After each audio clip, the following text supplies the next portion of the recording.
Vision के studio में आपका स्वागत है। Thank you. आज हम चर्चा कर रहे हैं भारत में बढ़ते हृदय रोगों की। पिछले एक दशक से भारत में हृदय रोग बहुत तेज़ी के साथ बढ़े हैं, इसका क्या कारण है? बिल्कुल ठीक कह रहे हैं आप। पिछले एक दशक में जो हृदय रोग हैं उनके बारे में संख्या बहुत बढ़ी है। एक बात तो यह है कि बढ़ी है, साथ साथ ये भी हुआ है कि युवाओं में ये बीमारी बहुत तेज़ी से बढ़ी है, भारत में भी और साउथ ईस्ट एशिया में भी पूरे बढ़ी है।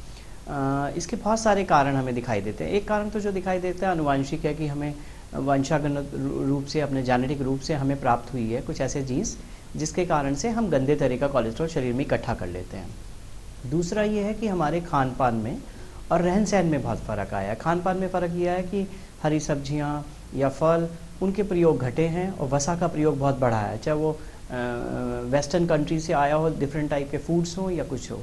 तीसरी चीज़ ये आई है कि हमारे रहन सहन में अंतर आया कि एक तरह से आप ऐसा मान लें कि बच्चे ने पैदल चलना तो बंद ही कर दिया।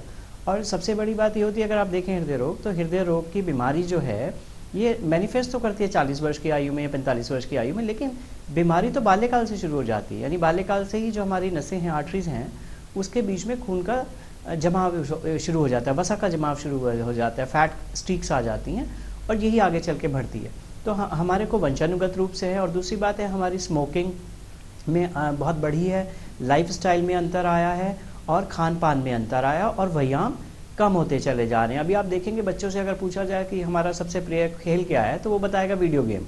तो आउटडोर जो गेम्स हैं वो खेलना बिल्कुल बंद कर दिया बच्चों ने। तो वज़न बढ़े हैं, हमें देखने में तो अच्छा लगता है बच्चा कि साहब गोलमोल सा बच्चा है, टीवी में भी ऐड में दिखाई देते हैं, उसको भी प्रोत्साहित किया जा रहा है, लेकिन वो गोलमोल बच्चा सच में स्वस्थ नहीं है और ये आगे चल के बहुत ही हृदय रोग के लिए नुकसानदायक सिद्ध होने वाला है। डॉक्टर साहब, हृदय रोगों के क्या लक्षण हैं? आम आदमी हृदय रोग को कैसे पहचान सकता है? हाँ, ये बहुत ही अच्छा सवाल आपने पूछा कि जो हृदय रोग है उसके लक्षण क्या होते हैं, जिससे कि वो घर पर या आम लोग जो घर पर हैं या समाज में हैं या ऑफिस में हैं वो पहचान पाएँ और उसको मिस ना करें। बहुत बार ये होता है और ये बहुत बड़ा कारण है मृत्यु का कि लोग अगर हृदय रोग का दर्द हुआ, चेस्ट पेन हुआ, जिसको हम लोग एंजाइना कहते हैं, वो हुआ तो उसको कभी गैस मान के, कभी हवा का दर्द मान के, कभी नस का दर्द मान के, कभी मसल्स का दर्द मान के छोड़ देते, इग्नोर कर देते और बहुत बड़ी खराब अवस्था में अस्पताल में आते हैं। तो हृदय रोग का जो बेसिक लक्षण है उसको तो ऐसे करके माने कि छाती के ऊपरी और मध्य हिस्से में ऐसा दबाव, ऐसा डिस्कम्फर्ट या ऐसा चीज़ जो कि पेट के ऊपरी हिस्से से छाती के ऊपरी और मध्य हिस्से तक हो रहा है, जो जीवन में पहले कभी नहीं हुआ, अगले 5 मिनट के दौरान बढ़ता चला जा रहा है, पसीना छूट रहा है, हमें अच्छा सा नहीं लग रहा है, हमें सिंकिंग सेंसेशन हो रही है, क्यों? तो हृदय रोग हो सकता है। लेकिन हृदय रोग में देखना यह है कि उन लोगों को तो बहुत ही ज़्यादा सचेत रहना है जिनके वज़न ज़्यादा हैं, सिगरेट पीते हैं, आयु है 35-40 वर्ष की। अभी तो आयु का भी बहुत कुछ नहीं रह गया, हम लोग बहुत युवावस्था में भी देख रहे हैं हृदय रोग होते हुए। डायबिटीज़ है, ब्लड प्रेशर है, दवा रेगुलर नहीं लेते, तो इन लोगों को तो बहुत ही सचेत रहना। इस तरह के सिम्टम होने पर तुरंत इग्नोर नहीं करना है, अपने निकट डॉक्टर से संपर्क करना है उनको जाकर, ताकि एक ईसीजी किया जा सके और इसको देख के पहचान की जा सके और ज़्यादा से ज़्यादा लोगों को बचाया जा सके। इस तरह की अवस्था में घर पर क्या उपाय कर सकते हैं, ये कृपया दर्शकों को बताएं। बहुत अच्छी, ये भी एक अच्छा सवाल है।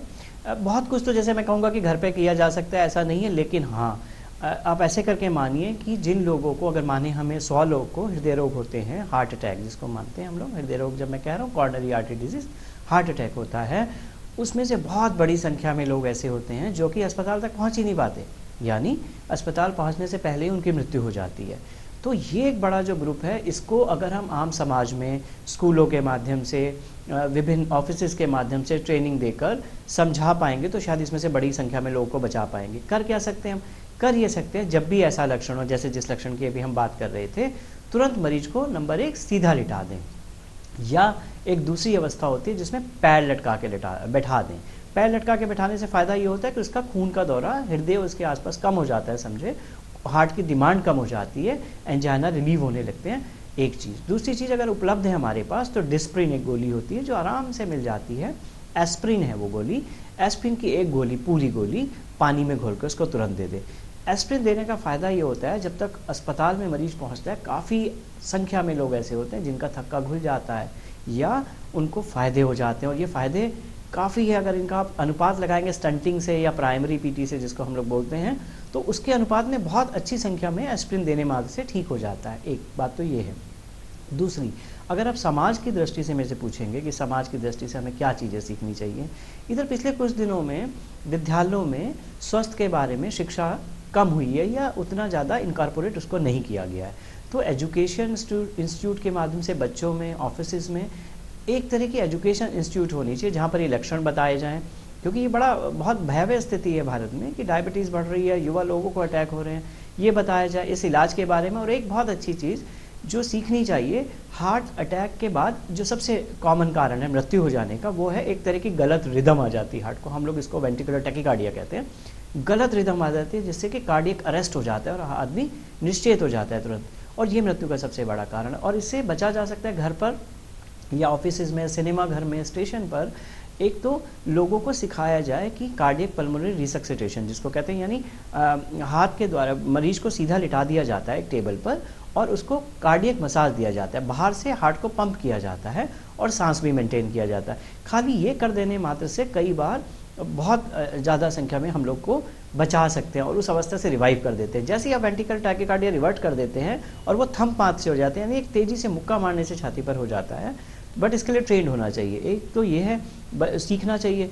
दूसरा, जहाँ पर लोग हैं, जैसे स्टेशन मान लें या पुलिस स्टेशन मान लें या सिनेमा घर मान लें, तो सिनेमा घर में तो लोग हैं, वहाँ का स्टाफ है, उनमें से कुछ स्टाफ को ट्रेन किया जाना चाहिए। दुनिया भर में तो जहाँ पर भी इस तरह की चीज़ें हैं, वहाँ एक तरह की डिवाइस लगी होती है जिसको कि कार्डियक डिफिब्रिलेटर कहते हैं, यानी बिजली का शॉक देके वो रिवर्ट करती है और उन लोग को ट्रेन किया जाता है कि कभी भी इस दशा में कोई मरीज आए तुरंत उसको डिफिब्रिलेट कर दिया जाए। तो ये बहुत बड़ा उपाय नहीं है। अगर सरकारी रूप से भी देखा जाए या इस पे खर्चे भी देखा जाए, तो अगर मृत्यु दर देखेंगे तो उसके हिसाब से खर्चे बहुत कम है। तो वो भी काम करना कि किसी तरह से सामाजिक दृष्टि से या राष्ट्रीय दृष्टि से या राष्ट्रीय हेल्थ योजनाओं में इसको डालना चाहिए और इससे बड़ी संख्या में लोगों को बचाया जा सकता है। डॉक्टर साहब, हृदय रोगों से बचने के लिए लोग क्या करें? जी, जहाँ तक हृदय रोग से बचने की बातें हैं, जैसे आपने पहला सवाल पूछा था कारण क्या है, तो अब अगर देखेंगे हृदय रोग से बचने के लिए क्या किया जा सकता है। हम लोग, पहली बात तो हम लोग बहुत बड़ी संख्या में युवाओं में बीमारी हो रही है। कारण मैंने अभी बताया। एक तो चीज़ है, ऐसे एक फैक्टर होते हैं जिसको हम चेंज नहीं कर सकते। चेंज जैसे कि हम भारत में पैदा हुए, साउथ ईस्ट एशियन है हमारी रेस, तो हम तो उसको नहीं बदल सकते। दूसरा, मेल है या फीमेल है, हम उसको भी नहीं बदल सकते। हमें जीन्स क्या प्राप्त हुए अपने माता पिता और आनुवांशिक रूप से, वो भी हम नहीं बदल सकते। तो वो तो है नॉन मॉडिफाइड फैक्टर, उनको कुछ नहीं कर सकते। तो बचने के उपाय वो है मॉडिफाइबल फैक्टर। मेरे से अगर कोई पूछता है तो मैं सबसे बड़ा खतरा जिसको मैं कहता हूँ जीरो टॉलरेंस होनी चाहिए उस चीज़ के लिए, वो है तंबाकू का सेवन, सिगरेट का पीना जीरो, इनटॉलरेंट होना ही नहीं चाहिए। एक बात, फिर हमें खान पान में बदलाव लाने, मैं ये नहीं कहूँगा कि बच्चे हैं वो लोग बाहर का खाना खाते हैं, सब तरह की चीज़ें उपलब्ध हैं, हम तो उनको ठीक है खाना दें, लेकिन उनको बचपन से आदत डालें उन खानों में अच्छा खाना चूज़ करने की, यानी वो खाना चूज़ करें में जिसमें अगर मक्खन भी है बाई चांस, तो साथ में सब्ज़ी भी है, साथ में फ्रूट भी है, साथ में फ्रूट जूसेस भी हैं, खान पान में ये अंतर। और उसके साथ साथ उनको शुरू से ही व्यायाम की आदत डालें। व्यायाम क्या होना चाहिए? व्यायाम होना चाहिए कम से कम 30 से 45 मिनट में 3 से 4 माइल, हफ्ते में 5 दिन घूमने की आदत। और हमारा क्या है, हम लोग जैसे छुट्टियां होती हैं हम रिक्रिएशन करते हैं, तो रिक्रिएशन में आउटडोर तो हमने रखा ही नहीं अपने में। इसमें हमें ज़रूरत है सुधार करने की। सुधार कहाँ से होगा? सुधार होना चाहिए स्कूल के लेवल से। बच्चे हैं, विद्यालयों में पढ़ते हैं, यूनिवर्सिटीज़ में पढ़ते हैं, डिफरेंट इंस्टीट्यूट्स में पढ़ते हैं, वहाँ से सुधार करने की ज़रूरत है। और बुजुर्गों को जिन्होंने बीमारी के खतरे झेल लिए हैं, जो कि भुक्तभोगी हैं, उनको इस तरह के क्लब बनाकर एजुकेशन की तरह से और एक्सरसाइजेस को बढ़ाना चाहिए। तो हमें स्मोकिंग जीरो, व्यायाम बढ़ाना चाहिए, खान पान में अंतर करना चाहिए और रेगुलर अपना ब्लड प्रेशर, डायबिटीज़ और कोलेस्ट्रॉल जिसको लिपिड प्रोफाइल कहते हैं, इसकी जांच करानी रहनी चाहिए। ये रिस्क फैक्टर हैं जिनको कि मॉडिफाइबल रिस्क फैक्टर कहते हैं, जिनको बदला जा सकता है। इनको अगर हम करेक्ट कर लेते हैं तो बहुत बड़ी संख्या में हम देखेंगे, अगर हम प्रयोग करते हैं तो आने वाले दशक के बाद अगर हमने चेंजेस किए तो बहुत बड़ा सुधार हमें दिखाई देगा। डॉक्टर साहब, आजकल धारणा है कि रोगियों को हॉस्पिटल में जाते ही स्टंट या सर्जरी बता दी जाती है, इसमें कितना सच है? बिल्कुल, आपने ठीक सवाल पूछा है और ये बड़ा कॉमन है, हम लोग से भी पूछा जाता है ज़्यादातर समय कि जैसे ही कोई व्यक्ति हृदय रोग से पीड़ित होता है वो अस्पताल जाता है, उसकी एंजियोग्राफी की जाती है और उसको बता दिया जाता है साहब सर्जरी कराएं, स्टंटिंग कराएं। ये एक तरह की मिथ्य धारणा है। जैसे जिस व्यक्ति को हम भेजेंगे कि एंजियोग्राफी होना है भैया आपका, तो उनको तो उसी को भेजेंगे ना जिसको हार्ट अटैक है, जिसका हमने देख लिया कि आप ज़्यादा रिस्क पर हैं, आपको बीमारी का खतरा ज़्यादा है, तो उसकी एंजियोग्राफी की जाएगी। जब एंजियोग्राफी की जाएगी तो काफ़ी मात्रा में ऐसी बीमारी निकल के आएगी जिसमें कि हम मानते हैं मेडिकल ट्रीटमेंट से ठीक नहीं होगी। हम बोलते हैं क्रिटिकल कॉर्नरी आर्टरी डिसीज़, ऐसी बीमारी जिसमें स्टंटिंग करने से या बाईपास करने से फ़ायदा खाली दवाओं देने की बनिस्बत ज़्यादा है। तो ये सुझाव दिया जाता है। ये सुझाव जब भी दिया जाता है तो डॉक्टर लोग जो उस समय की साइंस है, उस समय का रिसर्च है, उस समय का वर्ल्ड का डाटा है, उस पे बेस करके देते हैं। तो ये नहीं है कि हाँ जो भी जाएगा उसको ऐसा कह दिया जाएगा, लेकिन हाँ हम भेज ही उसी को रहे हैं ना जिसको कि हाई रिस्क है, तभी तो वो करवा रहा है, वरना क्यों करवाएगा वो। और अगर वो करवा रहा है तो जिस व्यक्ति को नॉन क्रिटिकल इलनेस है उसको तो हम बोलेंगे कि साहब दवा पे रहो, खान पान में, जीवन शैली में बदलाव करो, आप ठीक रहेंगे।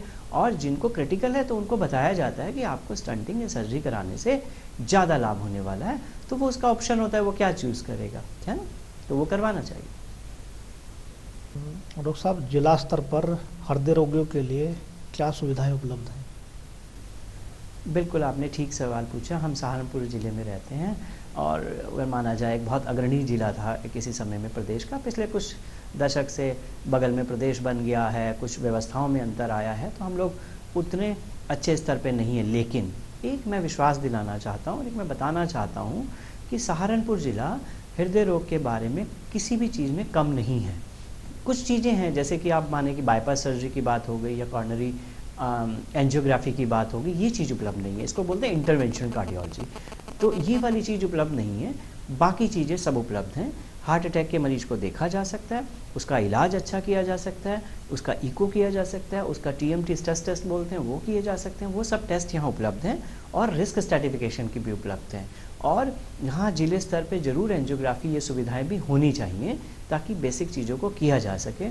और मुझे तो लगता है कि किसी भी ज़िले की अगर बात करें तो वहाँ पर एक बेसिक डायग्नोस्टिक एंजियोग्राफी ज़रूर होनी चाहिए। साथ में अच्छा ट्रांसपोर्टेशन सिस्टम होना चाहिए, हेल्थ ट्रांसपोर्टेशन सिस्टम जिसको कहते हैं advance life support ambulance, ALS बोलते हैं उसको, तो वो ज़रूर होनी चाहिए। उससे काफ़ी संख्या में बचा जा सकता है। हाँ, लेकिन ज़िले स्तर पर अगर आप देखा जाए तो काफ़ी सुविधाएँ उपलब्ध हैं जो कि और प्रदेशों या और ज़िलों के कंपैरिजन में देखा जाए तो काफ़ी दक्ष चिकित्सक यहाँ पर उपलब्ध हैं जो कि इस कार्य को करते हैं। लेकिन फिर भी और भी गुंजाइश है और जल्दी ही कुछ कैथ लैब या बाईपास सर्जरी, उन चीज़ों की सुविधाएं भी उपलब्ध होनी चाहिए जिससे लोगों को फ़ायदा हो और काफ़ी कम खर्च पे चीज़ें की जा सकें। डॉक्टर साहब, हृदय रोग के इलाज में कितना खर्च आता है?